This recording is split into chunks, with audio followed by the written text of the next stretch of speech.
Welcome to the We Are VIP podcast. Each week, your host, Casey Hasten, Director of Recruiting at VIP, will bring you valuable insights from thought leaders, introduce you to incredible companies, and bring you tips for landing your dream job from our team of executive recruiters at VIP. And now, Casey Hasten. Welcome to the We Are VIP podcast, a podcast devoted to adding value to your career or candidate search, brought to you by VIP. I'm your host, Casey Hasten. I'm an executive recruiter, director of recruiting with VIP, and your all-around hiring guru. And you know it is my absolute pleasure to bring you experts each week to talk about ways that we can just, maximize and craft that perfect career path that you're looking for. And today, I have a very special guest coming on. I'd like to welcome Joe Nyahay, founder and CEO of LFG Business Group. With his background in mechanical engineering, strategic marketing, and entrepreneurial spirit, Joe provides comprehensive marketing solutions to companies to keep their brand remembered. We're going to talk about that. So thanks for joining us today, Joe. Hold on. Yep, let's get a high five in there. Thank you for having me. This is great. I wish sometimes, I think some of the most incredible banter goes on right before I come on and introduce the guest. You need to press record 60 seconds earlier. I know. Maybe, right? We should have I don't know, maybe we should do bloopers. That'd be a good one. Trey, we've never done bloopers. We should do bloopers sometime. High view count on that. Getting a thumbs up from our right. producer, Trey. We love him so much. So welcome to the show. Thank you for having me. This is great. One of the things I like to talk about, because I think it's so important, it's important to talk about how we're going to help them craft their career. But I think a big part of crafting that career is networking. So how did we meet? Well, first, I couldn't agree more. Networking is not talked about enough, and the personal touch of people interacting with each other and sharing and growing that web of, the network, right? How did we meet? We met through Success North Dallas. And I came in through Bill Wallace, fantastic man. We were chatting with him earlier. Yep. And that's how we got chatting. Well, there's a barbecue joint that had one of the events. Oaked Barbecue. That's right. Shout out. Fantastic food there. Got connected, and then next thing you know, went through my funnel, maybe, and we continued our conversation back and forth, and it's led to some amazing connections so far, and I couldn't be more grateful and thankful for your assistance and guidance, and it's going to blossom and continue to grow, which is great. In both ways. And so, and you're kind of a unique guest, because a lot of time when I have guests on, they're people that I've met because they wrote a book, because they are an expert at something else. But you and I actually have a deeper relationship than that. And, we have, the first time we met, and we were talking about this earlier in the green room, we had no idea where this was going to go, right? Agreed. But through exploring and curiosity, it has blossomed into not just a business relationship, but a really profound friendship. Absolutely. I agree. We'll have our conversation start off. Man, can I vent about something for 5 minutes? Let's go. Yeah. I'm in. Let's hear it. I know who I can vent to, and you, and same thing to you to me. I'm open to hear it, and I appreciate it. And a lot of the times the venting may be business related, but then it kind of cascades into the personal, because we're never truly separated, business and personal, right? Mm-hmm. And I love that through networking, we're able to build that community of trust. And that's really what it is. Indeed. You got to build that, and it doesn't happen overnight. No.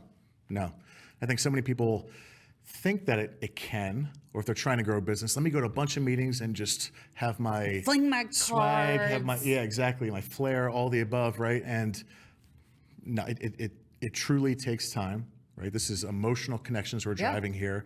Kind of like with branding, what we're going to talk about. Exactly. later. If someone said, why would I want to work with Casey? I have an answer versus, I met her last week and I don't know, she had a nice blazer really on, and that nice. was it. Yeah, it needs to go deeper than that. So when you drive those connections through your network, it's amazing what can happen in a short period of time. And if you trust the process. You do have to trust the process, but you also have to be willing to make that investment, right? You and I both had to commit to 30 minutes of a one-on-one after we initially met. Yep. And you've got to follow through on that. And I will tell you, for me, and I don't know how you feel about this, We will get to branding, but I think this is important. If I set an appointment with someone after I've met them and they ghost me, like they no call, no show me, that's what we call it in recruiting, no call, no show, I'm less likely to reschedule that appointment. What are your thoughts on that? Well, finding out the reason why they no call, no showed. So typically what I've done, and there's a bajillion different methods out there, depends on what industry you're in, maybe it's they didn't get enough value. Well, whatever they were doing at that point in time was more important than getting value out of you. So what value was not translated well enough for them to be able to say, okay, I'm going to spend this hour talking to you because that's more important than anything else that could come up at that point in time. So typically my workflow of emails after someone no call, no shows is, let me explain a little bit deeper about what our conversation's about. I'm not here to be a hard closer. I'm not a snake oil salesman. Here's 2 videos I recently recorded about conversion rate optimization. Here's 3 companies I recently worked with. Here's a blog I wrote, something of value. Oh, guard down, know, like, trust. Yeah, Joe, let's have a conversation. This is great. Many people think, I'm going to go into this call and they're going to press me to buy something. And I don't want to do that. I need to relieve that. And maybe that's what it takes. Yeah, so I see it a little differently because I see it as a disrespect of my time. And even if they didn't find value, that's fine. They shouldn't have set the meeting. Agreed. That's where my head goes. But I'm a girl, you're a guy. Maybe that's where we're seeing a different perspective. Yeah, I'm more emotional with my responses when people do that to me because I just find it very rude and disrespectful. I would agree.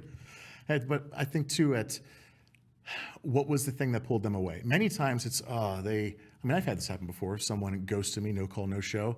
And what was the issue? Hey, I was stuck in traffic picking up my son from soccer or something like that. I'm so sorry. Hey, can we do it tomorrow? And if I wouldn't have reached out, I would have not known that. As opposed to assuming something came up. And I get, yes, the respectful thing is to say, hey, I can't make it at that time. But, hey, I'm not, I know my life. I don't know everyone else's life. And what comes up, things that happen, the hurdles that we deal with, right? And if sometimes that's like, hey, I appreciate you reaching back out. I'm sorry, I granted this right here, but I owe you that to you now. Let's do this right away. I apologize, type of deal. That happens quite a bit. That's so interesting. And maybe I need a little bit more grace than, and I'm not saying I don't set another meeting, but I'm very cautious about it just because, when you block off time on my calendar, that's precious. And, that sometimes I'm kind of thankful because I get that time back, that I can do something that I need. I'm guilty of that too. Absolutely. Yeah, you're like, oh, I can eat lunch now. Yes. I get that, and calendars are so important, but I think it's so important to and I say this, and you're part of our Success North Dallas community. Every meeting, let your yes be yes and your no be no. Honor your commitments. And I think that's very, very important. And I try to stand up to that. And I'm really there have been some times where dadgummit, I said yes. I got to do it. I don't want to, but you have to. Yeah. So now, if that same person who no call, no showed did it a second time, then I'm totally in the mindset of where you're at. Yeah. Okay. It's all right, life happens. Want to try and reschedule? If it's they don't answer from there, all right, then you've got more important things to do. That's right. My time is extremely valuable. I don't want to waste it. Yep. But if something comes up, sure. And if they no show on the second one, it's all right.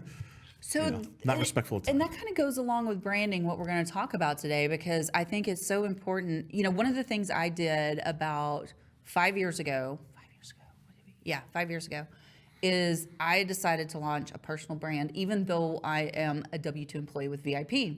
And I had the whole conversation with them that I was going to do this, but it wasn't to go off and do a side hustle. It wasn't to go off and do, my own thing, but it was to set me apart from the noise. Because there are thousands of recruiters that do exactly the same thing that I do. Yep. What made me different? And so I launched a personal brand. And I think part of that personal brand is how I show up and how I show up consistently by honoring my commitments. So I know this is kind of your lane, and we kind of went way off topic, but I love it when we do that. Of course. But tell me a little bit about your journey and how you got to, what inspired you to create the LFG group? I think the most inspiring piece behind it, if I really assuming I can dig deep, right? Absolutely. Sure. So I'd say I was sick and tired of the corporate BS where the company did not care about the client. They were just a number that helped fulfill payroll. That was it. How you were treated in corporates, that whole mindset. Like, whatever happened to like really caring about the people?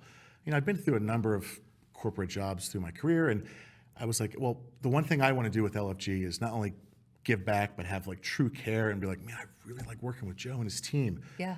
I want to tell the world about it. You know, that's what I wanted to do. Not so much, man, this guy screwed me over, or he didn't answer any calls, or I was just another number to him. I felt uncared for. So that was a pivotal piece right there where I was like, okay, I know my value with that. I know where it lies in the corporate world. If I can bring that, and I know that works well, that personalized touch, that emotion, that care. I mean, geez, sending a birthday card or to a client. Mm-hmm. Hey, I know it's your son's birthday or whatever it may be. Like, you remembered? Yeah, I want to keep you on retainer forever. Yeah.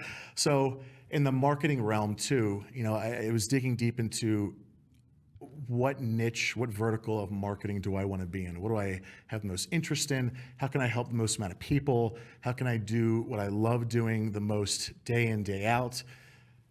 Sure, did I get stuck in the weeds as opposed to above the weeds? Yeah, this is part of the journey, right? Hurdles are sometimes feels like every day.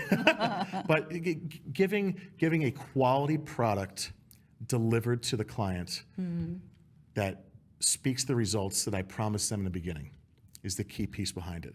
And making sure they're happy along that journey that I don't see too often. Yeah, and I think that's so important that you are, you know, talking to your client on a regular basis, reassuring them, making sure that they understand, because we're not branding experts, right? We don't know what it's supposed to look like. We don't know how long it takes to do that particular step. And I think when you have that relationship versus that transactional where you're just running them through a pipeline, I think that makes a big difference. But, you know, for those people, I think everybody hears personal brand or branding nowadays. Mm-hmm. And they have this concept of what it is. How would you define branding? Sure. Well, I've had a number of mentors help guide me through this. And you know, I had to be taught the proper methodology of branding, right? What it is, what it isn't, yeah, and incorporating it for myself. And there's stuff we know by default, but what does it really mean? So branding ourselves. Well, what is a brand? A brand is the emotional connection someone has to that company, person, et cetera, whatever it may be. You know, we'll talk about Nike. Yeah. Right? Not a person, but a brand, right? What emotions are evoked when you see Nike ads? Is it empowerment? Yep. There's struggle, perseverance, success, all those things, like Nike. Like it drive. Drive, yes, that makes sense. Yeah. And others are different. But when coming with our personal brand, right, it's a lot of what I talked with earlier, how we're coming across to our clients, to people in general, as a whole, how we look, how we dress, how we act, how we speak, how we listen. We talked about that earlier, yes, right? Which is oh so powerful. And how all of that is remembered through an emotion. So, hey, someone just met me, for example. We talked for a half an hour for the first time. You know, what was your experience like with Joe? And you know, what do I want that to be portrayed as? What's real to me, not fake, real. Yep. Right. And it's like, I just really enjoyed my conversation. He asked questions about me, and it felt like he cared, which is the key thing I want in the LFG brand, the Joe brand. He cares. He's not acting like he cares. He actually cares. I think that is so important. So, you know, and I told you a little bit about my journey with setting up a personal brand, but why should, I feel like pretty much everybody, you might not have to go out and do a website or something like that like I did, but talk to us about what your personal brand looks like when it comes to your career. Sure. I think, you know, before anyone, let's say you're a W-2 employee, for example, right? And it's a massive industry, and you're in sales, and everyone's trying to get to know you. What are they remembering you by? Well, the first thing before you even open your mouth or make any facial gestures, or what do you look like? If I'm dressed like a slum, right? The first thing is, how does this guy carry himself, et cetera. We talk about what the one speaker, facial features, all the above, right? So that very first impression, the power of using a smile up front, a big open smile. There's many speakers that say if they're on stage or talking or meeting someone, imagine doing that whole speech again and smiling while doing it. And the reaction from the other person is insane, completely different. Yeah. So when I think like that personal brand, first off, if it's just representing you, your name, your legacy, if you will, that initial touch, that initial care, that smile, that presentation, what is the first look? The first look.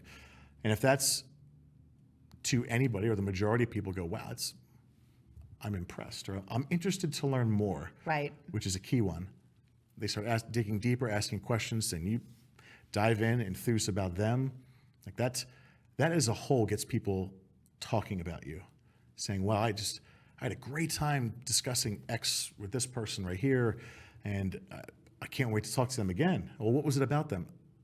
And many times they can't pinpoint it, but it's those characteristical traits that fit in. I try to be really careful. And as you know, like with Success North Dallas, I am like always on from the moment I walk through those doors at Prestonwood to the time when the last person leaves. And it's really hard to be completely on like that for that extended amount of time. But I have to constantly remind myself, because even as I'm getting tired, those people that are coming up to me aren't tired, They didn't just speak for 2 hours. Yep. And so I have to remind myself to put that soft face on, that smile on, that Hold the yawn in. hold the yawn in, which sometimes that's hard. I have get to it. go find I a get corner. it. Yeah. Don't say yawn. That makes me want to yawn right now. well. It's the power of suggestion. I'll remove it then. So I think that's interesting. But I think too, looking at personal branding, because there's other ways you can personally brand. I try to be really consistent across social platforms on my messaging. Yeah. And I think it's important when you are building out your career that you are consistent in that messaging, and that you're not, because potential employers are going to go look at that. Mm-hmm. And so your social media is your personal brand. So how would you caution or advise people in their career on that? I'm going to use one word here, perception. Yeah. Right? A lot of things are immediately thought of when they see an image and don't know the background of it, and you're perceived as something that potentially you could be not. So, there could be extremely humble people who post them in their expensive sports car, or people there's a picture of them sitting on a couch eating potato chips or something like that, just like loungewear. What are the two things they're thought of? That guy, not humble. Ugh. This person, lazy potentially. Like, does that represent you? No. So what is the best, if some random person were to come to your page and say, tell me your thoughts on them by just their images, what is the reality of how you want to be portrayed? You a hardworking individual? Mm-hmm. Are you a family person? It goes on and on and on and on, right? So if you post cat pictures and memes all day, if I'm a CEO, I'm gonna go, that's Maybe the CEO is a cat person. but you'll have to, well, then great, right? Then maybe it was planned out. That did my homework, right? To match it up. Ooh, that'd be a good one. But yeah, it's like how with the internet nowadays, and it's so easy to take someone who could be a good person and be put in a bad light. Yeah. Your personal brand on social media should be you in the brightest light that you know that you are, aimed right at you. And you can control that. You can, and I know that I am outside the realm of normal when it comes to social media, but all of my social media is business related. Like very little personal. Very little. Used to in the past, but I would probably say about 2 years ago, that's where I really started to separate out any kind of persona that I had on social media. And it's not because why did I do that? I don't know why I did that. I just really didn't want. First of all, I know I get to take a lot of great trips, and I mean that, but that's for me. That's not for everybody else. Sure. You know, and I'm really proud of my kid, but I'm not. I don't need the world to see him to think that I'm a great mom. Right. So I really don't know where that comes from. Maybe I need to go see a therapist. I think the reason of why would someone want to follow, subscribe you? Yeah. Is it interesting content? Is it relatable content? Is it stuff that makes someone want to say, I could learn from this, etc.? I did some of the same thing. I was posting food all day long. My Instagram was full of food. I had like food diaries, traveling the country, eating, Baja tacos, and then going and eating deep dish pizza and blah, blah, blah. And yeah, I had followers, but that's just, is it bringing any education? Yeah. No. So when I switched it up, it was of the same kind of mindset. Okay, whoever's following and the people I want to follow, I want to provide knowledge to them of either the hurdles, areas I failed, you name it, right? Some of the successes too, so that they could take, if someone can grow in their career, and it was because of one little itty bitty thing I said, not that changed everything, but it was a piece of it, in my mind I win. And it was the same with being a leader in corporate, helping them. If I was able to mentor or provide a book or a guidance tip or a work ethic component, whatever it may be, that was able to help them, just of the smallest bit, I win. I love that. And I think that's where I'm at with my social media is, I want, when people come to me, I want them to see me as the networking guru, the networking ninja, the person that connects the right people for the right reasons at the right time. And that's all that I'm maybe allowing them to see. Okay. Oh, that just hit me. Because I keep my personal life very separate from that. Yeah. And I want it separate from that. So, I didn't know we were going to do a therapy session today. But I think it'd be amazing to see of all the people you grow that like, okay, she's a networking ninja, right? She's the queen of this. And then randomly you post something, again, doesn't have to be all perfect all the way through, of you and happy birthday to my dog, for example, right? Holding up. And the amount of comments you would get of people that just are there for one reason, networking information, yada, yada, and they're like, oh yeah, happy birthday to your dog. And it's just like, it's like, oh, cool. They care. They care. Interesting. Maybe I'll go back to. But if it was every post of a dog, then be, yeah, I don't do every. It's been a long time since I've posted my little fur babies on the social, but I will have to do that again. So, what are some of the marketing trends that you see coming up in the next 5 to 10 years? And the reason, so marketing trends, but how can we capitalize those marketing trends and mimic those in our career? Well, I think since COVID, the whole in-person relationship building thing, as we're talking about, has tremendously grown. The power of a community. We were on lockdown. We lost all of that, and we went to social media outlets to try and seek that touch, that communication, the personal feel. And it didn't fill the full void. So now we've ramped back up into, the power of communities, the power of online education, the power of just that human interaction as a whole, like I was saying before, like that turn has happened. So what's next after that, which I think it's still a great point to capitalize on. I think it may turn back again as going back. So augmented reality is, Apple just came out with, I'm not sure what it's called, but their augmented reality piece, that headset. Oh yeah. And, a key review I heard about this was, this thing is amazing. Look at all it can do. And this is going to be the worst version they ever come out with. Because every version after that's going to be way better, right? Right. So if you think of it, it's almost going back to the you're in your own space. You're in your own zone, like borderline everyone that's in Manhattan walking Times Square, right? So you can literally put these things on as if no one's around you.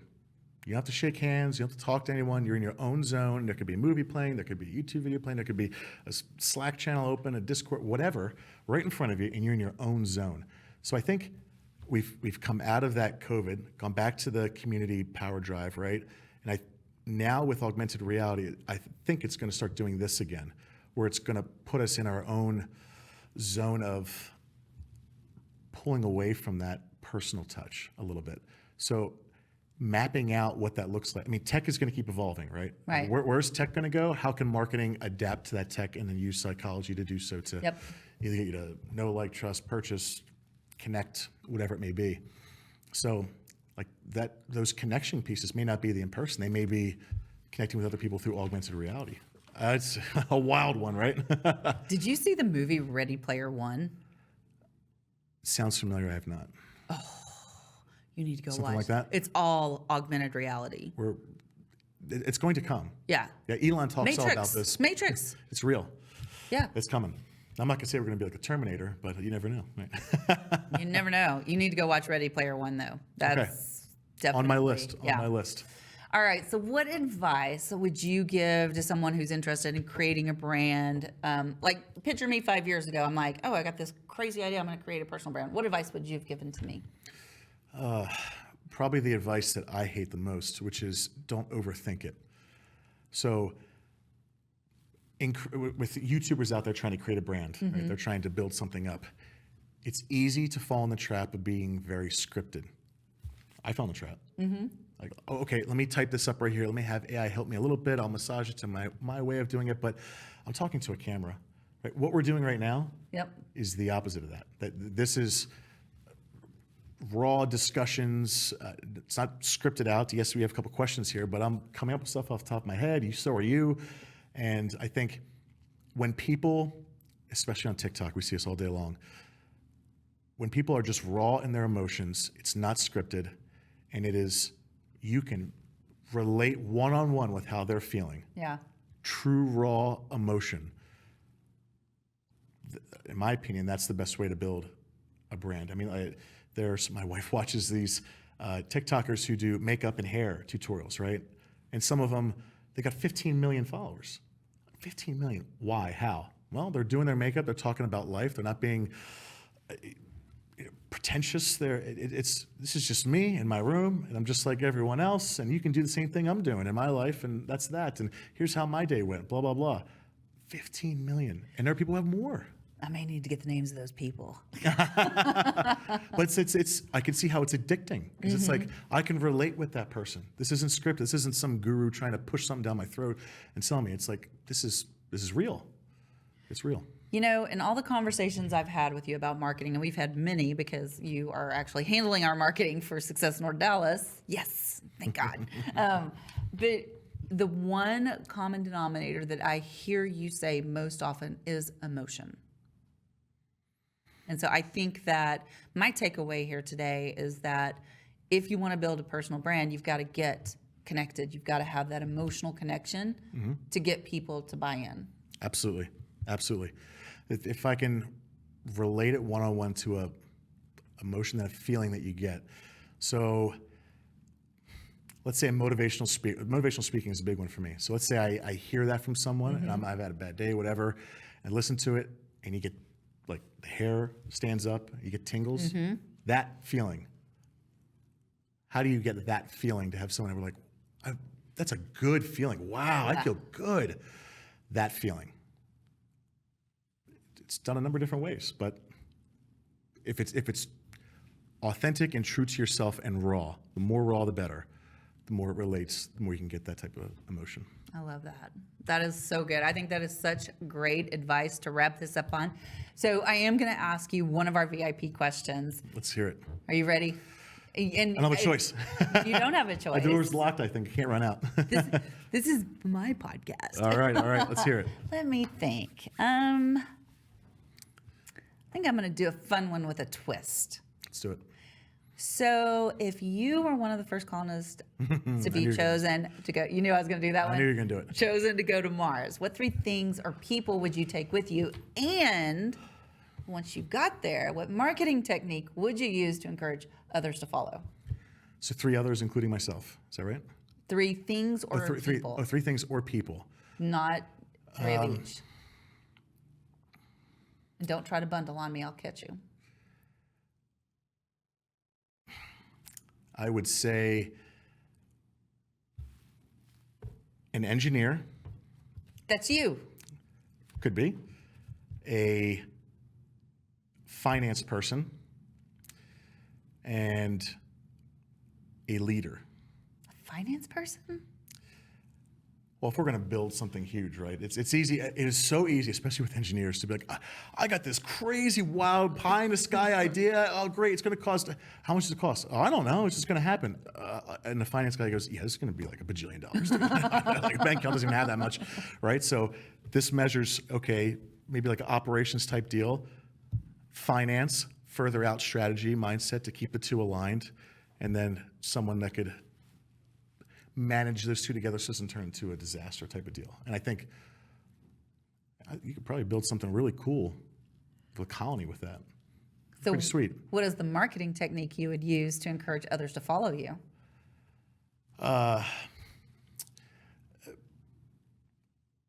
New hot area to come in 2024. FOMO. You don't want to miss it. This celebrity will be here. There's the emotion, FOMO. Yeah, oh, exactly. The FOMO. Yeah. Are you willing to let life pass you by without experiencing this amazing event here on Mars? Are you willing to accept that you're going to pass this by? Is that okay with you? I mean, this is a sales line we commonly use, but. No, I'm not okay with that. I have to. I need to be there. Yeah, and if Mark's could have a billboard that could be seen, I'd make something there too. That's awesome. That's awesome. How do people get in touch with you if they want your services or just want to talk to you more because you're a cool guy? Sure. So lfgbusinessgroup.com. On there, I help businesses with auditing on their website and their funnel flows, etc. There's a tool to connect and to schedule a call with me right there, or just email me at joe@lfgbusinessgroup.com. That's easy enough. Yeah. This has been so much fun. I knew it was going to be a blast. I love anytime I can pin you down and make you talk to me. Well, I appreciate it. I enjoyed this. It's good having, again, this is the personal brand stuff. This is the raw discussions that people can connect with. Absolutely. So I appreciate it. Well, just one last thing to say to you. You are a VIP. Oh, thank you. I appreciate that. That's a wrap for today. Join us next week here on the We Are VIP podcast. We'd love to know how we can help you be a VIP. To find out more, log on to wearevip.com.